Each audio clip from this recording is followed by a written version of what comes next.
Chapter 40. What Wakes Below. The ground was humming again. Not with life. Not with magic. With something older. Something waiting. Decima stood at the edge of the hollow's inner ring just after dawn. Her boots sunk slightly into dew-soaked moss. Around her, the camp was still. Smoke drifted from the embers of the night's fires. But the air was cold. Unusually so. Even the birds had gone quiet. She didn't like it.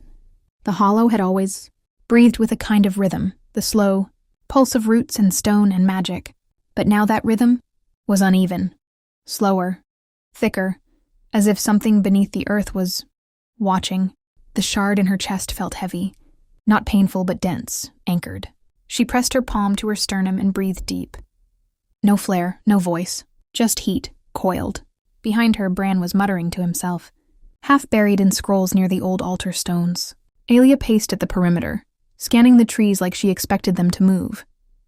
Daniel hadn't come out of his tent yet. His fire had flared again during the night, not in anger, but in sleep. She'd seen it dancing along his back like a second heartbeat.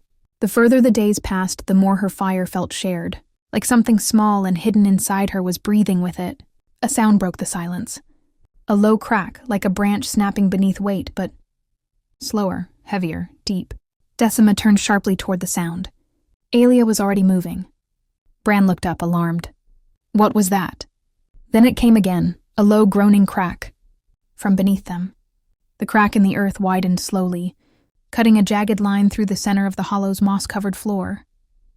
No one moved at first, not until a thin curl of smoke rose from the split, followed by a strange shimmer of dust. Not smoke, ash, but not like any fire Decima had ever summoned.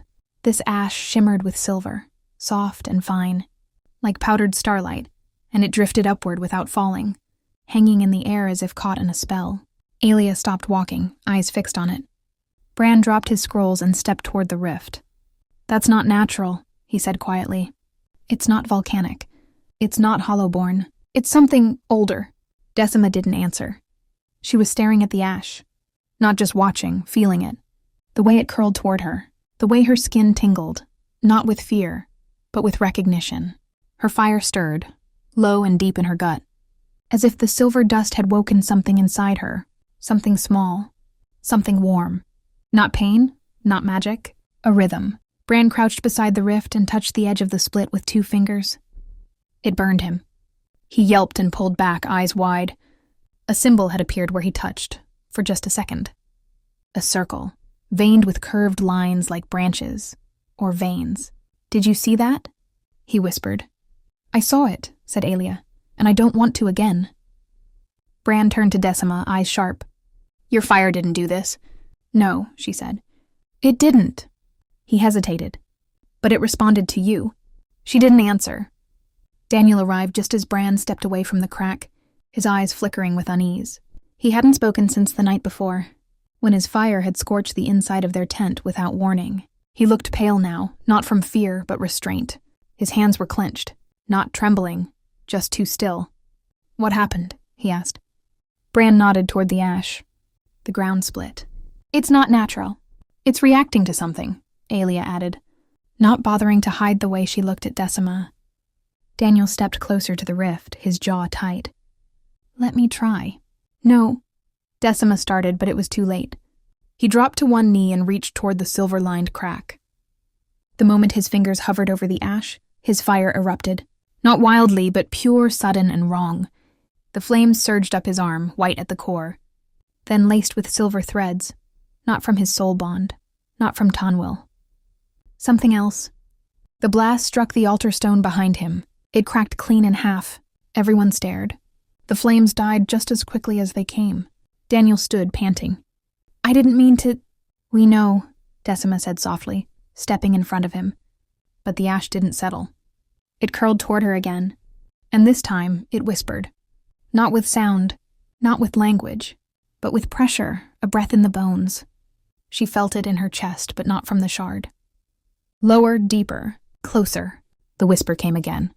Not a voice, exactly, but something shaped like one. It sees you. Decima's knees buckled slightly. The world didn't spin, but it tilted. Like the hollow itself had shifted its weight. Night fell, but the ash didn't vanish. It lingered near the crack, drifting softly in the air like something that had been waiting too long to be seen. Most of the camp gave the rift a wide berth. Even the animals wouldn't go near it. The forest was quieter than it had been in weeks. Too quiet. That evening, while the others rested, Rosen wandered toward the edge of the circle. Decima noticed her before she stepped too close. "Stop," she called gently. "It's not safe." "I know," Rosen replied. "But it called me." Decima's spine prickled. "What do you mean?" The girl pointed to a stone just beside the cracked altar, one no one had touched. "There's something there." Bran came running at the word something. He brushed moss from the flat surface of the stone. Beneath it, scorched deep into the rock, was a mark, a perfect circle, with curved silver lines branching outward, like veins or starlight. Bran froze. "That's not in any archive," he whispered. "Not from the Hollow, not from the Council, not from any world I know." Rosen, quiet now, simply said, "It's his." Bran turned to her. "Who?" She looked at Decima, eyes wide and innocent. "The man in the ash. I saw him again, in a dream. He stood under the stars and he burned without burning." Decima stared at the mark. The shard pulsed once. So did something else, inside her. She didn't speak. She couldn't, not yet. But in her chest, in her bones, in the heat rising from that impossible crack, she felt it. This wasn't an accident. This was a memory. Not hers, his. And it had found its way back.